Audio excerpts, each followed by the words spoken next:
Welcome to Bat Therapy, psychology of Batman, superheroes, and other comic book characters.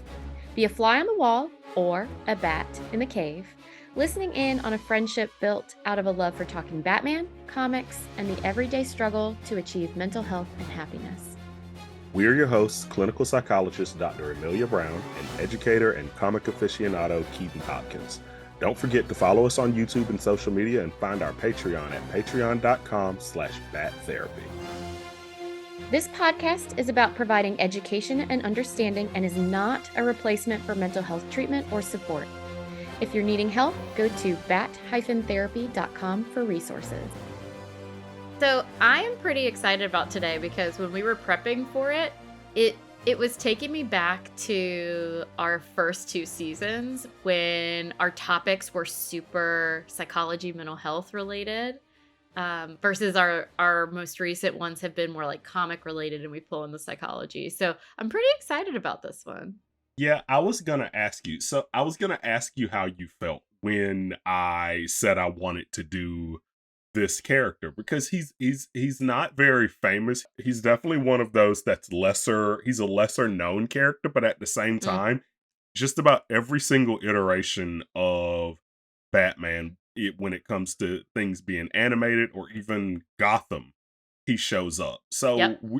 we're going to be talking about Arnold Wesker, also known as the Ventriloquist, and his puppet Scarface. That's who we're doing today. And Yes. he's always been a favorite of mine because he creeps me out. Dolls have always creeped me out, whether it's That was Child's Play or those Goosebumps episodes with the Night of the Living Dummy and all sure, that, yeah. or Puppet Master. Like, dolls have always freaked me out. And Well, yeah. well, and to be fair to you, a ventriloquist dummy is innately quite creepy looking, usually. Yeah, I it's the don't mouth. know. Is that it? I Yeah, think it's the I mouth. guess I It's think you're probably the probably mouth. right. Yeah, But yeah. also this one that happens to have a giant scar on his face. Like, it's one thing to be like a ventriloquist dummy that's like happy-go-lucky and like ah ha ha and making horrible jokes. Like, yeah, like my friends that like Jeff Dunham, and Yeah. I still just wonder. I don't get it, but whatever. Anyway, I'm sure Jeff Dunham's a nice guy.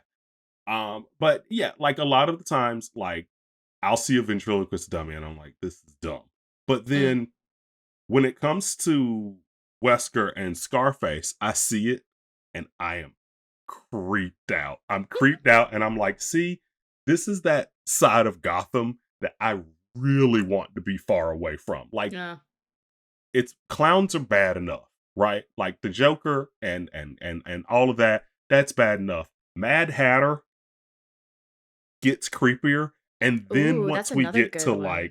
and then by the time we get to the end of the spectrum where I'm just like, nope, nope, powerful nope, that's where ventriloquist and Scarface comes in. Because what's also interesting about Arnold Wesker is it's like a multiple personality kind of thing. And this is definitely your Yeah. realm of expertise. But what's really funny is when I was researching and doing the backstory for Scarface, there's been several different iterations of how all of this came to be.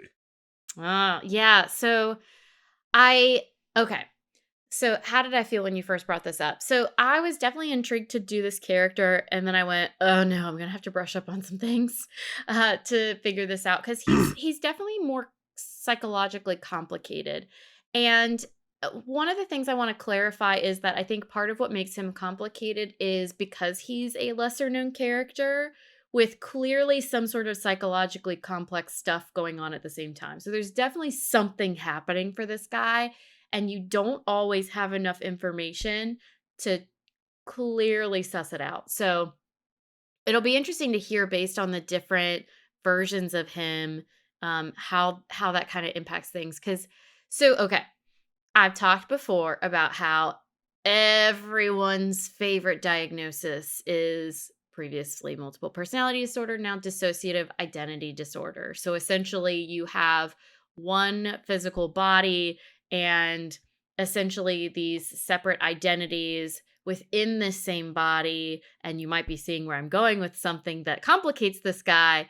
But you have one essentially person, but at least one other identity, and due to this there are gaps in memory and essentially things that are owned by one of the identities, so you don't necessarily always know what the other one's doing. um so one of the complicating things with this guy is it's not in the same body. And so, one of the things that I find really interesting about him is what is actually going on, because they definitely suggest that in some places they talk about it as a separate identity for him. Hmm. Um, but at the same time, it almost seems like he's like projecting a persona, right, onto a doll or a puppet. Or I think at one point he doesn't have the doll, so he has like a sock puppet at one Right. point in one storyline. Yeah. Um, so another question is this definitely an identity that kind of comes from the same person, and they're you add them together and it's kind of one entity? Or is it almost you've got this guy and he has a voice in his head that's so strong that he ends up projecting it somewhere else, but it's not him, right? Almost like a psychosis where it's like I'm hearing the voice of this other person, but I'm also this skilled ventriloquist, and therefore I'm putting it into this doll. I don't Yeah. know. It depends on the storyline, how much information you get to help answer that question. Yeah. And the thing that's funny is the original storyline for that puppet, it's like a supernatural thing because there was a Blackgate Penitentiary inmate named Donegan that was doing like, I guess, carpentry Mm, work in his spare time. Well, he was given a book on ventriloquism to, and he started practicing, and then he decided to make a ventriloquist dummy. And so he picks up a piece of wood, but the piece of wood that he picks up happened to be um an old part of the gallows that they used to execute people mm. with at Blackgate. And so they almost make it seem like this doll ends up uh possessing Arnold instead of it being. Oh, so more one of those, like, Gotham weird supernaturally things. That's how it started. That's how it started, and then it was one of those things where the character didn't appear in a ton of things, and so by the time I think what really repopularized him a lot was when he showed up in Batman the Animated Series. Yeah, there's some great stuff with him in there. Yeah, and in Batman the Animated Series, Arnold Wesker is absolutely terrified Yeah. of Scarface, and that's the one that's the most interesting to me. I like this version of him a lot more than the, "Oh, he's supernatural possessive doll," which is also Mm. just super creepy and not interesting. Like, that's just creepy. Do you I mean like not creepy. interesting, or you have to keep your lights on when you go to bed? No, no, I honestly never like lights on. Yeah, I I don't even like lights on right now, but Oh, we're okay. we're doing a Mhm. Zoom, and so we can't. You got to be able to see me. Like, I get it, but otherwise, like, it doesn't. Alright, It, alright. it's called a bat cave, right? Like, it's not. I'm Yeah, nocturnal. I'm a nocturnal that creature. that's interesting about the kinda supernatural thing. Um, I I think I like both of those premises in their own right. I mean, part of me likes getting away from it being a clean cut, like, oh, this is a component of his own personality, or I don't know, that lends an intriguing premise. That I don't know. I just like those components in comic books versus real life.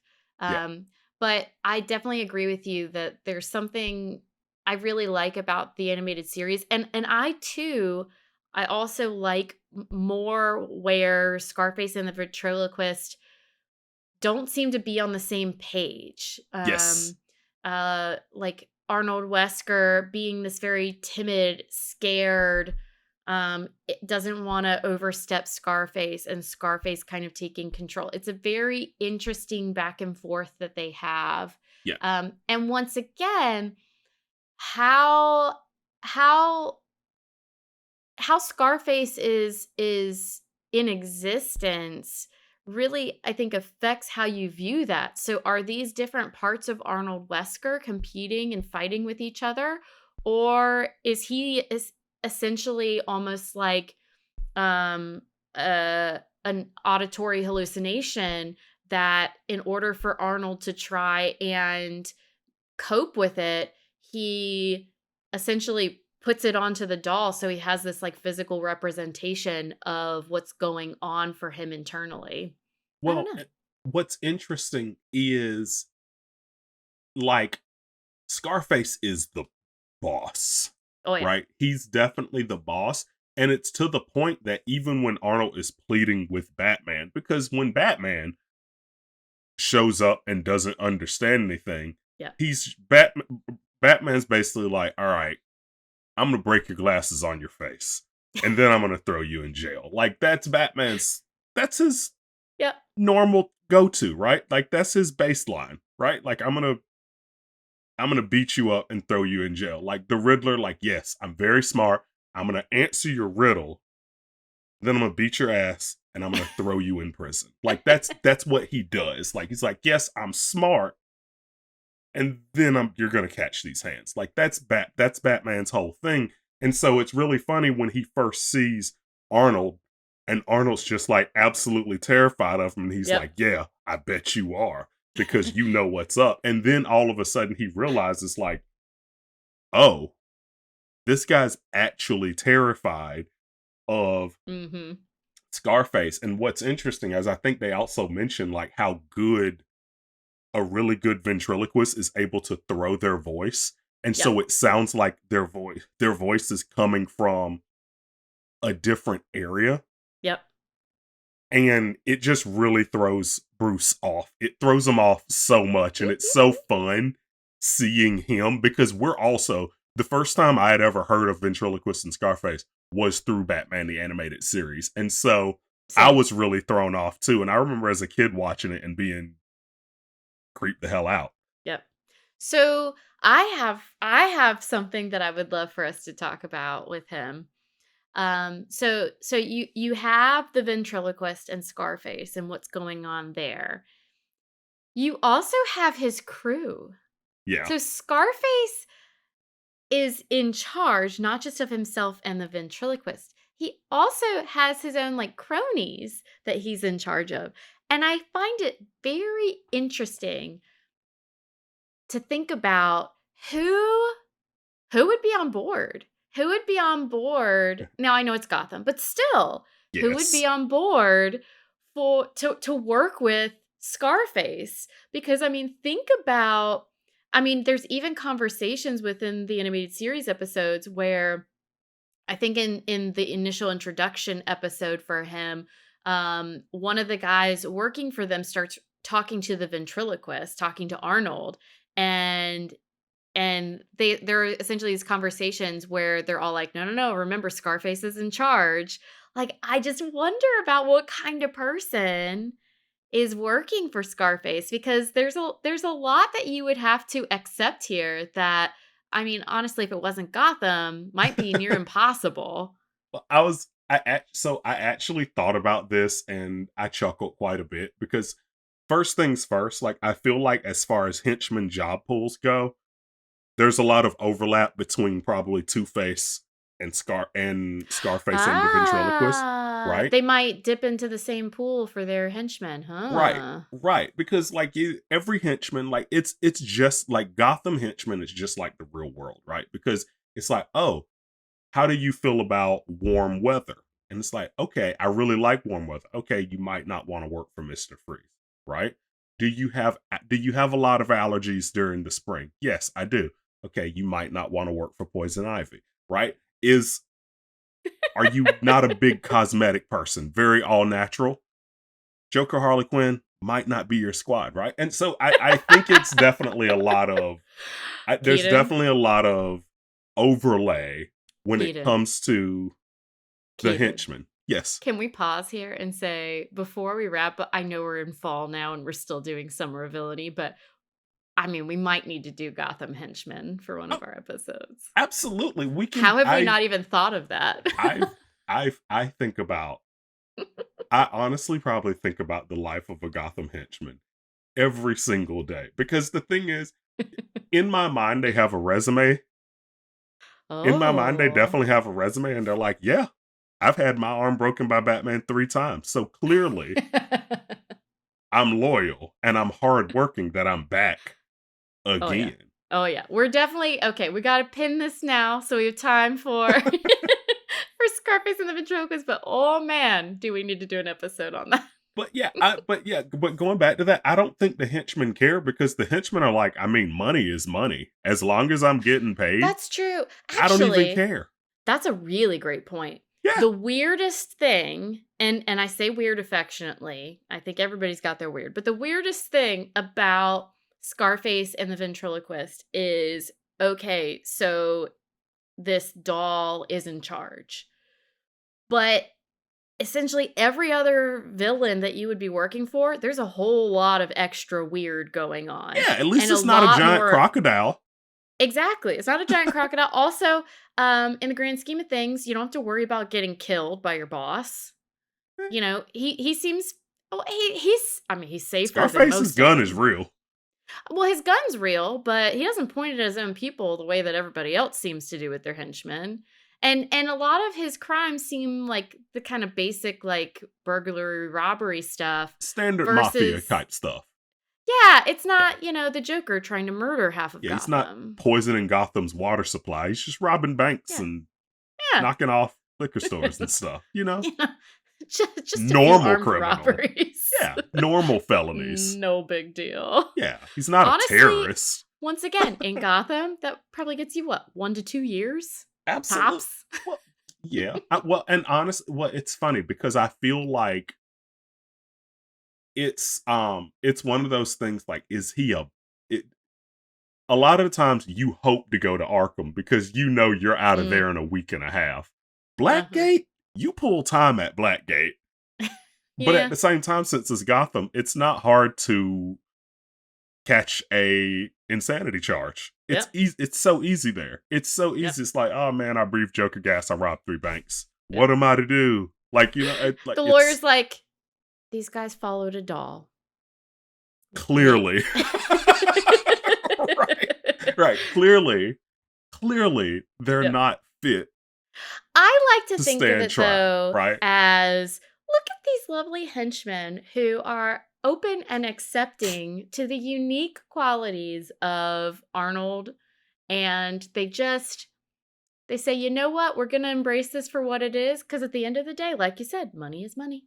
Oh yeah, by far. Gotham definitely by far has the most liberal criminal base. Absolutely. Very open minded, Exactly. completely understanding of mental health issues. Like they're just, it's okay. It's okay. Here It's we accept you and your doll for who you are, yep. right? Because but Scars and all. at the end of the day, they're just trying to get paid. And yeah, even though this ventriloquist guy and his doll that is terrifying is weird, it's still way better than the other ones where it's like, oh Mm, man, I forgot to turn down the thermostat before Freeze got back, and he's gonna freeze me to death, and that's that, yeah. right? And there's something comforting about the weird, okay, the weirdness is out in front. There's no question about it. You don't have to wonder what's gonna pop up. So yeah, in Gotham, there's always a shoe that's gonna drop, and it's like, okay, we already see what the situation is here. Yeah, and it's and the thing is, it's like also with the ventriloquist and Scarface. you're thinking also, you know what? This might work out because Batman has bigger things to deal with. Fair. Very fair. You know, that Yeah. would be my call. I'm like, oh, ventriloquist just robbing a bank? Yeah. You know what? Joker just kidnapped 100 people. Surely they won't care about me stealing this ATM, right? Yeah. Yeah. Well, and yeah, Arnold is definitely treated differently than other villains too. And once again, there's the argument, is he the villain? Right. Who's the villain in this situation? And so clearly Arnold knows what he's doing is wrong. So sometimes when there's some sort of mental health condition going on, you're not even really aware that you're doing something wrong. And so legally, you're going to be less culpable due to that mental health situation or whatever it is that's impacting your judgment. So he clearly knows what he's doing is wrong, but he also, there's this part of him that seems to not want to do crime Yeah, he's and is terrified. and is being forced to do it. Yeah, that was another thing I was gonna say. Like, one of the things that's interesting about these episodes is Arnold is absolutely terrified of Scarface. He's Yeah. terrified of Scarface. He does not know what Scarface's plans are. He's like, Yeah. he doesn't tell me where he keeps the money. He Mhm. doesn't tell me anything. I'm just in the dark and completely terrified by him. But what's also weird is he has this connection to him where he can't let go of him. Yeah. Like, he's absolutely terrified of him, but the Yeah. idea of that doll being thrown in a wood chipper Mhm. or ran over by a train absolutely terrifies him. One thing that I thought was really funny when I was researching, so with Batman the Animated Series, they really had to watch violent content, Ah. but because Scarface was a wooden doll, they allowed them Ah. to be as violent as they wanted to. And so they were like, What? let's throw him in a wood chipper. Let's run him over with a train. They actually got to have fun and be really dark with it because they're like, That's funny. oh, it's just a ventriloquist puppet. It's fine. That's funny. And actually some of the things that you're talking about lean toward there being some sort of dissociative um diagnosis or dissociative symptoms happening. So, there is the fact that, okay, the doll, at least in most iterations of what we're dealing with, the doll cannot act on its own. And it's seen as him being the ventriloquist, and you even see his arm moving the arm, for example, of Mhm. Scarface. Now, still, arguably, it's Scarface in control of what's going on, but the fact that Scarface is doing things and the ventriloquist has no memory of it and isn't aware of what's going on and is this separate entity in certain ways does actually lean towards some sort of dissociative something. It's not kind of that clean, clear cut dissociative identity disorder like you usually see it. But a lot of these things aren't as clear cut as you might usually see. You usually then refer to them as unspecified, because we try and put things in boxes and there's always something just out of the quote unquote ordinary out there. But it does argue for that versus if he was just hearing a voice in his head or hearing a voice out there and he was putting it to the doll, it wouldn't explain the fact that then all this other stuff is happening. Like the crimes are getting planned and Scarface is doing these things or these things are getting done. And as long as Arnold is in fact being truthful about not knowing about these things, there's definitely some sort of dissociative piece happening where he does not have a memory of what's going on. It's as if he's not there. So one thing I will say that's interesting because I started off talking about how the Scarface dummy came about because this guy Mm, Donegan hmm. made him. Well, Arnold Wesker's backstory is when he was a kid, his parents took him to the shipyard. Something happened. They both got hit by a truck and died, and he saw it Oh, happen, and it was extremely traumatizing. And he was extremely timid, and he just had a lot of trauma. And he got thrown into jail with as Donegan's cellmate after mistakenly killing someone in a bar fight. Well, Mm. Donegan had this puppet, which at the time was named Woody. And Why is that creepier to me than Scarface? yeah, oh yeah, it actually, yeah, it is an interesting story because what ends up happening is Wesker's basically suicidal, Mm. and Woody starts talking to him Mm. and saying, no, instead of doing that, Mhm. just escape. And Arnold's trying to figure out, like, okay, what is going on here? Is this doll really talking to me? And Mm. then Donegan gets mad at Arnold for messing with his ventriloquist puppet and tries to stab uh, Arnold. And Arnold holds the doll up and he stabs the doll and gives it the Mm. scar. And at that moment, they say that is the birth of Scarface, like Mm. Yep. the dummy. And he saved his life, right? And Yep. so Well, and actually, this is something that comes up a lot, and it's something that comes up that can be a misconception that actually gets in the way of treatment. Is we forget that almost everything in life, if not everything in life, is not purely good or purely bad or purely things that we want or purely things we don't want. It's usually some sort of mixture. It might lean strongly one way or the other, but um you'd think that especially how Arnold Wesker and and Scarface the doll interact that Arnold would have absolutely no reason to want that doll around at all. And yet despite essentially it's like this abusive relationship happening. Despite all of that happening, this doll has saved his life.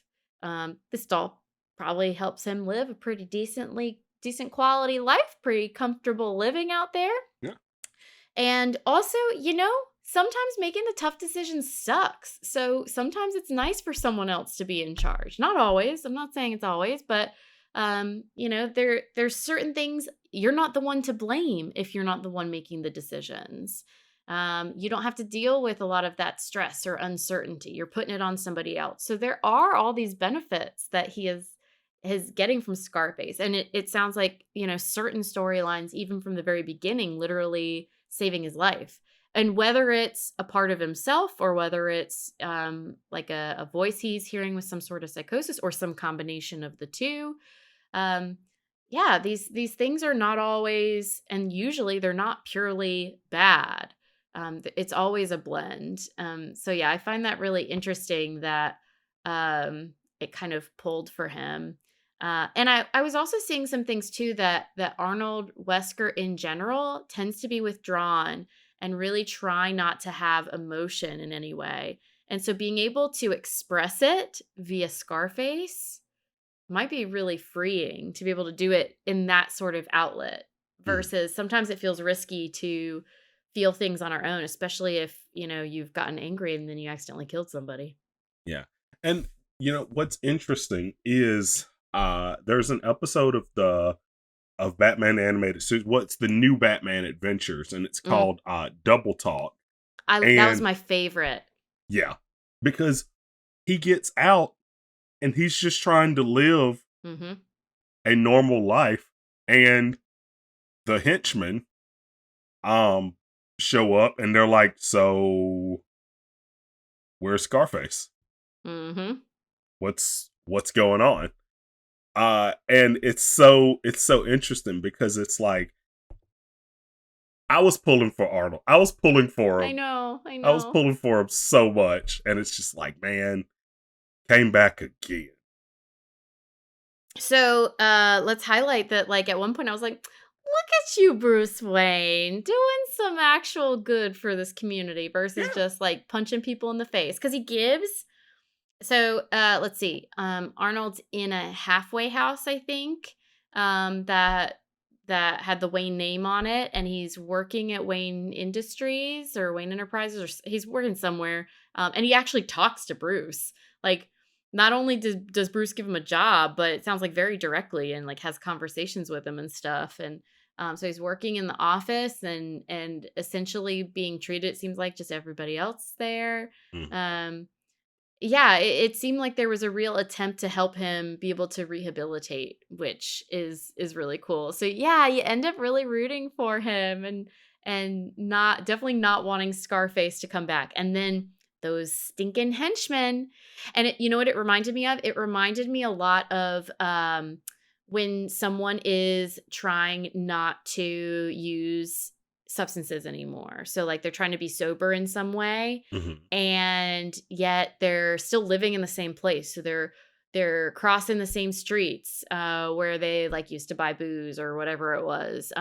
They're seeing the same people who are like, "Hey, where's the old you? Yeah. Where's the one that would go and have fun with us or get in a ton of trouble?" Yeah. And it really reminded me of that, and it just accentuates how hard it can be to make those long-standing changes when the environment around you is still Yes. largely the same. Yes. It kinda reminds me of how, I had a friend who was, an addict, Mm, and he actually went to rehab, and one of the things he told me was how, in order to stay clean, he had to cut off all his old friends yeah. because they were just out there doing the same things Mhm. and living the same lifestyle, and he's like, "If I'm trying to stay clean and I'm in that vicinity, eventually I'm gonna fall off the wagon because it's just there, Yeah. right? It's Yeah. just there. If Yep. I'm trying to stop drinking alcohol, I can't just sit exclusively in sports bars all night, right? Like it's just I'm not saying it's impossible, But it's making it a lot harder on but it's yourself. making it a lot harder, right? Now, what's bad is Arnold didn't ask for this. Those Yeah. henchmen just showed up, and I do like that in this episode, Bruce feels for him. Like it's Yeah. one of those things where he clear like in Batman the animated series, Arnold like is definitely a victim. He's definitely Mm. a victim of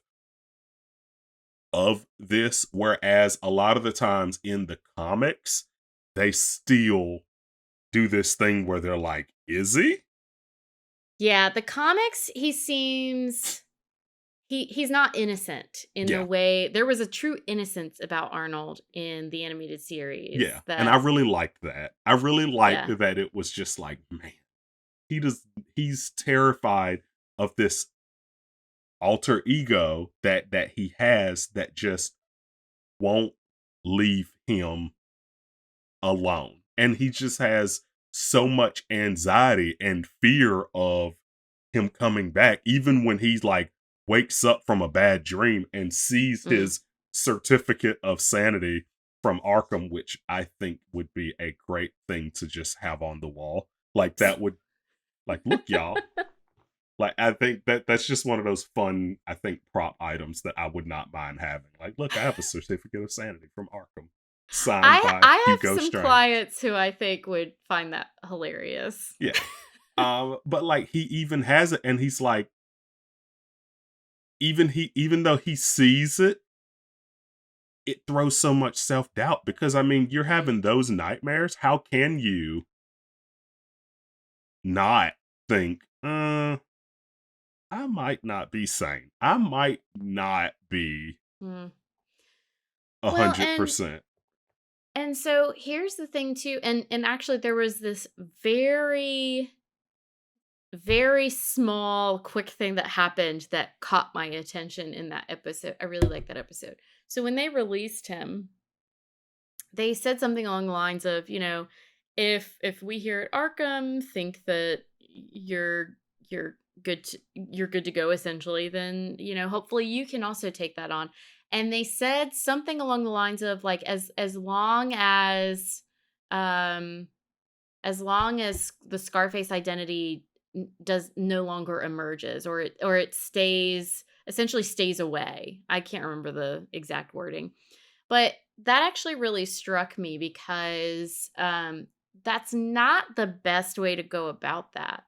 There are a lot of times where you can't just make a symptom disappear, and Right. especially so let's say let's say, um let's say it is like he's hearing a voice and then he manifests the doll to manage it, and then there's some like weird dissociative component to it as well.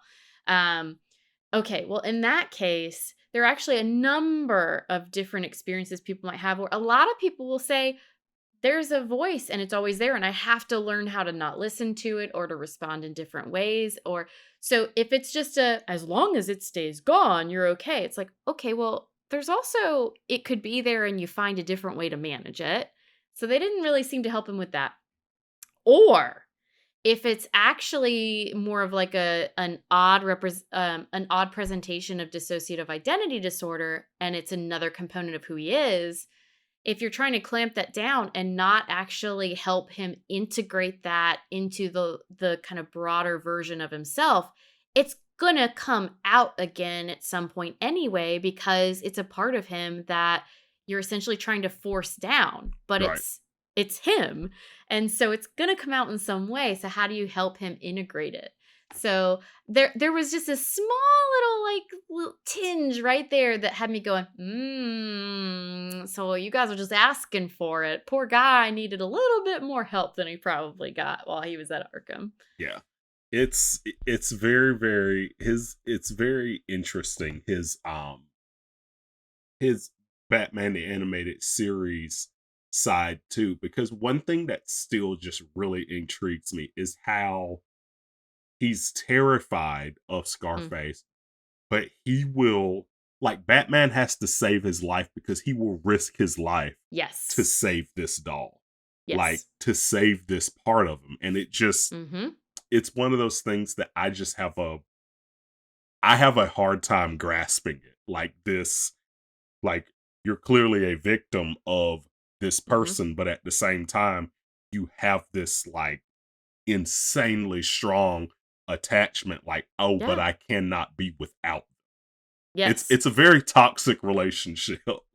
And that's how I like to see it, is because we see those toxic relationships happen, and we also often struggle with being able to truly understand how people end up staying in toxic relationships, especially if there's clearly a victim and a victimizer. It's not always that clear. Sometimes it's kind of happening from both ends, but we get confused. Okay, we hear you that you care about this person or you maybe even love them, but see how they're treating you and how does that not factor in more? And but there are a lot of things that could be happening there. And yeah, you can just like you can feel two emotions that feel like opposing things. Like you can feel happy and scared at the same time. You can also really care about a person and also hate a person or Mhm. also be afraid of a person. And so one of the things here that you were talking about, the toxic relationship. So yeah, he's treated quite terribly by Scarface, but he has a purpose. He's there to serve Scarface. Yeah. And not only does he have a purpose, but he also is not in control of anything.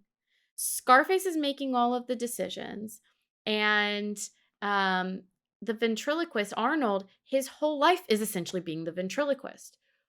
Who is a ventriloquist without their dummy? You're Yeah. nothing. You're absolutely nothing. And he how do you make even seemingly small decisions for yourself if someone else has been doing it for you for all this time? Right. And potentially even worse than that, not only would I have to make my own decisions, but I wouldn't even know who I was anymore Yeah. because my entire identity was wrapped up in this toxic relationship, which often happens in those relationships. You become more and more isolated within the relationship. It's it becomes impossible to see things any other way. Yeah. It's really sad. And he's a character I wish that I saw more of, because another thing that's interesting is at one point in one of the episodes he manifests another personality and Mhm. another puppet to almost like counteract Yeah. Scarface. And he's friendlier. It's a friendly puppet. As a matter of fact, isn't he doing like kids' birthday parties? I might be thinking of the Batman Uh, because I don't there's know. I watched every single ventriloquist thing I could. So I watched the ones from Batman the animated series, and then I watched the ones from the CW show The Batman, like that cartoon series. Ah, mhm, mhm. I think it's on Netflix right now, and they also have ventriloquist episodes. And at one point, Batman hears him throwing his voice, and he bursts in, and he's just like a little puppet at a kid's party. Batman's That's like, "Oh, cute. I'm sorry," and all the kids are terrified because they're like, Batman is at this birthday party," and it's really funny. But yeah, he That's hilarious. manifests like another puppet to almost like counteract him, and I think want to say like Scarface returns and kills the other puppet. Like it's Oh, yeah, it's like bad. It's some like oh my god. yeah, it gets rough, but I think, like, in the end, like, both of the puppets, like, end up, I think, dying, if you will, and Mm, so dissociative identity disorder's always been very interesting because it's like, even though these personalities definitely have ranking as far as the dominant mm, personalities, it's also interesting how they're still manifesting as a coping mechanism of some yeah, kind. Like Arnold still had that traumatic instance with his parents when he was a kid, and it never really went away. It kind of reminds me of when we were talking about Kevin Wendell Crumb yep, from Split, yep, and how all of those different personalities were manifestations of everything that he went through as a child being abused. yeah, and essentially, what are these things that a child desperately needed to be able to manage? Right. Yeah, and so I mean, one and we've talked about how dissociative identity disorder is one of those more controversial diagnoses. So the way that the stance I kind of take with it is we have a reality of people that have these experiences. And do we fully understand what's going on behind it? No, but we still have to help these people. And as best we can gather, yeah. And I mean, if you even think about it, I mean, it can make sense where sometimes you might pull for certain parts of your personality to help you through different kinds of situations that might come up for you. And if a person really struggles with this, particularly if from a young age, they didn't have very many ways to defend themselves or make it through a situation, a lot of times children create fantasies for themselves. And so, perhaps there's, I don't know, some sort of process where you have these just more extreme representations that actually split for a person. But yeah, there's a lot of controversy around it. And the way that I see it is at the end of the day, if you have someone in front of you, if you've got Arnold Wesker in front of you and he's needing help, okay, well, based on the things that you're experiencing, how do we help you maneuver your day to day as best you can? Where ideally we find a way out of this toxic relationship that you have with Scarface. Okay, what are the options here? How do we help move this forward? And in some cases, depending on what works for him, maybe it's incorporating some of the things he values about Scarface into himself, or I don't know, maybe there's some other kind of way. They definitely, with his character, seem to treat them as two very separate entities. It's like, Mhm. okay, well, to fix Arnold, you destroy the dummy, but then the dummy ends up having to come back, and half the time Arnold is bringing the dummy back himself. Right.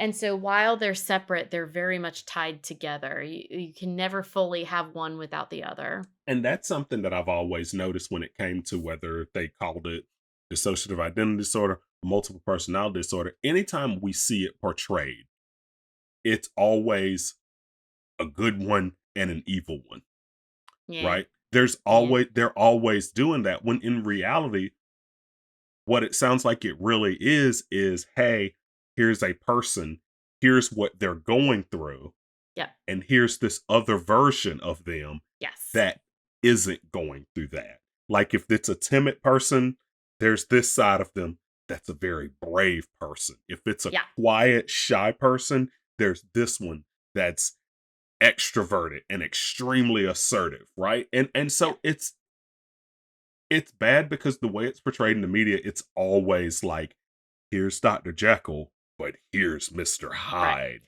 And people usually aren't like that. Now, certain people are more likely to get themselves into trouble. Mhm. I mean, let's be real here. If you have someone who's more introverted, a quiet person, they tend to be pretty patient about things. Um, they tend to be kind of more of a listen, think it through, then respond. They're just generally going to get themselves into less scrapes than an outgoing person who is really passionate, but also because they're really passionate, because they're really outgoing, they just end up kind of in like getting into debates with people, which can get annoying for them, and sometimes maybe they blow off the handle from time to time. So like one of those people is just more likely to end up with some conflict in their lives, and that's not a bad thing. It's just one of the things that comes with their personality versus the person who tends to be more to themselves. There are different drawbacks to their personality that might be less obvious. Like they're more likely to get stepped on. They're more likely to maybe get passed over for jobs because people don't get to know them as well. So yeah, certain people the are just more likely to get obviously in trouble for things. And so they often get labeled as, okay, well, that's the troublemaker. That's the problem. When really, anything about us, it has pros and cons. So Scarface is obviously the villain, and Arnold seems to be along for the ride. Although, once again, like we've mentioned in the comics, not so clearly the case. I feel like Arnold's actually kind of a henchman in the comics versus in the animated series, he's more kind of a prisoner in some ways. Yeah. And it's funny because as I was looking at Arnold, I was thinking about Batman and how in some of the Bruce Wayne personifications, Mhm. if we didn't know that Bruce was just like putting on an act to be this like playboy Yeah. hardcore partier, you would almost think Batman and Bruce Wayne was a dissociative identity disorder kind of thing. The way that they're so different, the way that they're portrayed Mm. sometimes, like if we, like I said, we know that like he is clearly like acting, right? He's clearly Yep. like, oh, this is my Bruce Wayne persona, Yep. right? But when you look at how different Bruce Wayne and Batman are, I feel like if we knew that Bruce Wayne and Batman were the same person and didn't know that the Bruce Wayne part was an act, we would Mm. probably wonder if there was something there. Well, and I think what you're getting at with this is the fact that it's always good to be able to relate to someone who has an experience that seems unrelatable to you. And I Right. think I think a lot of times one of the reasons dissociative identity disorder is hit on so much. One is it's a super convenient way to surprise. Guess who's the murderer, which is one of the reasons it irritates me. That's your easy out. That's a Right. lazy plot point. Yes. It is, yeah, very um, contrived. so yeah, that's one of my issues. But I think also people are like, "Oh my god," and it's almost like this like, "Look at this thing. Can you believe this is out there?" And so like they want to draw you in with this like, "Whoa, it's so hard to believe." But it's good to try and relate ourselves to other people's experience so we can help each other and connect and not isolate people. And so I like what you're trying to do there, which is essentially okay, we create personas and we can get pretty extreme with them. Now, it might not have that dissociative piece. And so like dissociative kind of being like your consciousness almost kind of leaves you. So one of the things they say is kind of like can get you a sense of what's kind of a light sense of like dissociating. Think about, a place that you drive to all the time and then you look back at your day and you're like, wait, how did I get here? I don't Hmm. remember driving at all, right? So we all have those kinds of moments. And so absolutely, we can create pretty extreme personas for ourselves. And then if you add in this component where we don't always have full control over ourselves, Hmm. if you put enough of these pieces together, then it makes sense. It could equal out to, okay, you've got these like strong shifts based on the situation at hand. Based on the situation at hand, what's most needed? Then you mix in some unfortunate trauma where a person might get triggered by things and they might get pulled to dissociate or just kind of step away. This is too tough. And then that's not safe. So you gotta, if I'm retreating, what's gonna stay here and deal with the situation? Plop in a persona. Absolutely. Right. And yeah, I mean, obviously, like you were saying, so Bruce is doing it on purpose, and he sees this as, I'm putting on an act. And so for someone with dissociative identity disorder, they're not putting on an act. They are, in actuality, Right.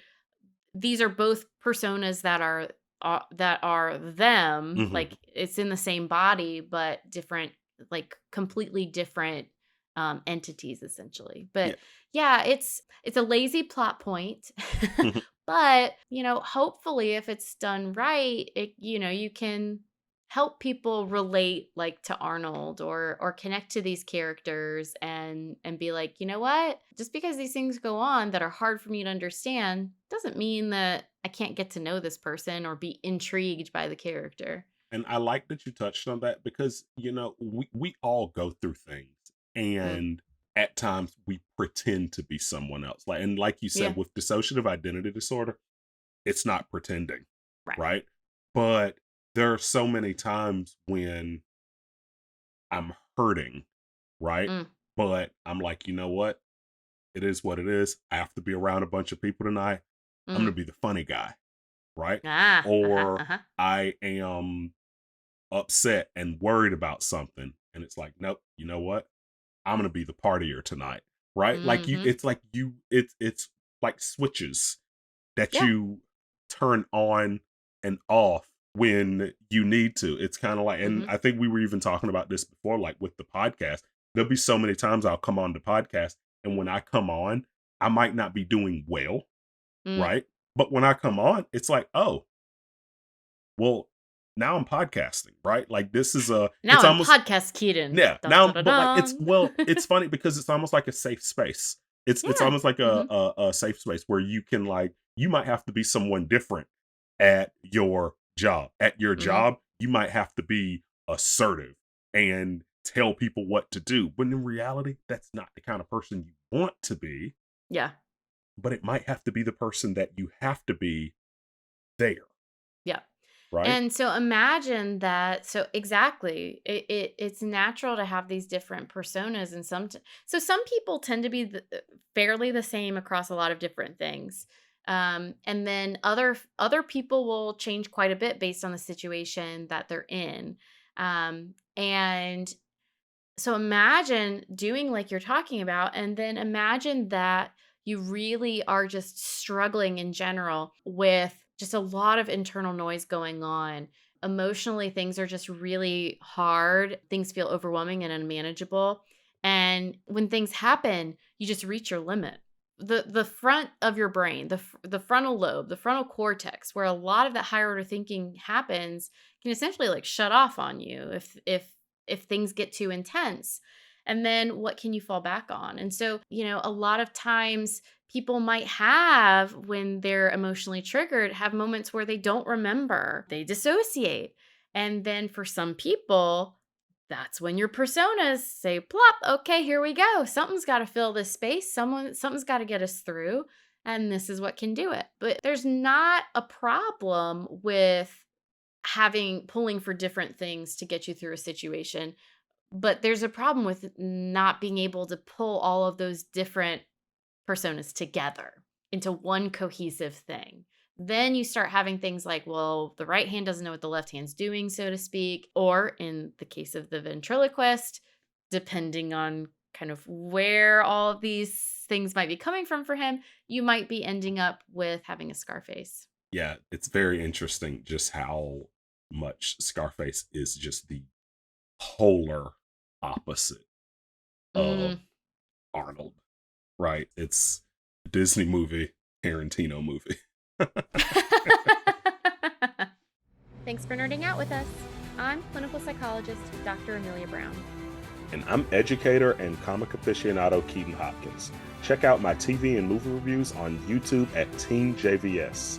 Check out our website at bat-therapy.com, our Bat Therapy YouTube channel, and follow us on social media. And don't forget our Patreon page at patreon.com/battherapy. See you next week. Same bat time, same bat channel.